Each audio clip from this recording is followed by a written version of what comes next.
నమస్తే, welcome to prime nine desk analysis. నేను మీ బ్రహ్మనాయుడు. ఎన్నికలు సమీపిస్తున్నటువంటి వేళ అటు పార్టీ అధినేతలు సైతం కూడా ఎక్కడ పోటీ చేయాలనే దాని మీద అయితే పెద్ద ఎత్తున చర్చలు జరుగుతూ ఉన్నాయి. అయితే నారా చంద్రబాబు నాయుడు అయితే కుప్పం నుంచి పోటీ చేసే పరిస్థితి ఉంది. అదేవిధంగా జగన్మోహన్ రెడ్డి పులివెందుల నుంచి పోటీ చేస్తారు. అయితే నారా లోకేష్ అదేవిధంగా జనసేన అధినేతల్లో ఎక్కడి నుంచి పోటీ చేస్తారు అనే దాని మీద అయితే చర్చ మొదలైంది. నారా లోకేష్ మళ్ళీ తాను మంగళగిరి నుంచి పోటీ చేసి గెలవాలనేటువంటి ఉత్సాహంతో ఉన్నట్టు తెలుస్తుంది. అదేవిధంగా జనసేన అధినేత సైతం కూడా మళ్ళీ భీమవరం నుంచే పోటీ చేసి భీమవరం నుంచి గెలవాలనేటువంటి ఏకైక లక్ష్యంతో ఉన్నట్టు తెలుస్తోంది.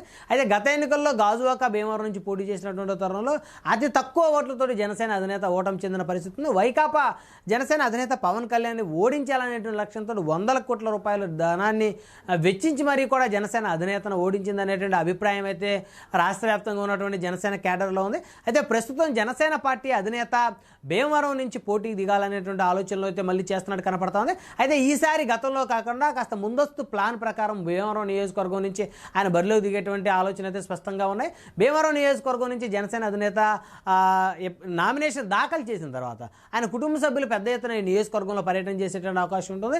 సాక్షాత్తు జనసేన అధినేత పవన్ కళ్యాణ్ సోదరు అయినటువంటి మాధవీలత ఇక్కడి నుంచి ఈ నియోజకవర్గం నుంచి అయితే పర్యటన చేస్తారనేటువంటి ఒక చర్చ కూడా జరుగుతోంది. నియోజకవర్గంలో అనేక మండలాలను జనసేన అధినేత సోదరులు అదేవిధంగా సోదరు సైతం కూడా పరిశీలించేటువంటి అవకాశం ఉంటుంది. ఎందుకంటే కుటుంబ సభ్యులు వెళ్ళి ఓట్లు అడిగేటువంటి ఒక సంప్రదాయానికి జనసేన అధినేత కూడా తెరతీశారని చెప్పొచ్చు.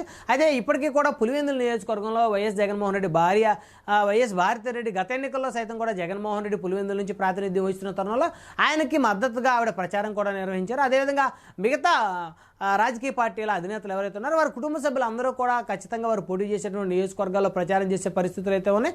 అయితే అదేవిధంగా జనసేన అధినేత కూడా ఎక్కడైతే పోటీ చేస్తారో ఆయన కుటుంబ సభ్యులు సైతం కూడా ఆయన పోటీ చేసే నియోజకవర్గంలో ఖచ్చితంగా ఓటర్లని ప్రసన్నం చేసుకునే విధంగా ఓటర్లకి ధైర్యాన్ని ఇచ్చేటువంటి విధంగా వారికి భరోసా ఇచ్చేటువంటి విధంగా అయితే వారి పర్యటన కూడా ఉంటుందని చెప్పొచ్చు. మొత్తానికి ఎక్కడ అయితే గతంలో ఓటమి చెందిన పరిస్థితి ఉందో అదే భీమవరం నుంచి జనసేన అధినేత పోటీ చేయాలనేటువంటి ఒక రంగం అయితే సిద్ధమైనట్టు తెలుస్తోంది. దాదాపు టీడీపీ జనసేన కూటమిలో జనసేన అధినేత భీమవరం నుంచి కనుక పోటీ చేస్తే 50,000 భారీ మెజార్టీతో భీమవరం నియోజకవర్గం నుంచి ఖచ్చితంగా జనసేన అధినేత 50,000 పైచిలకు మెజార్టీతో గెలిచేటువంటి అవకాశాలు అయితే చాలా స్పష్టంగా ఉంటాయని చెప్పుకోవచ్చు.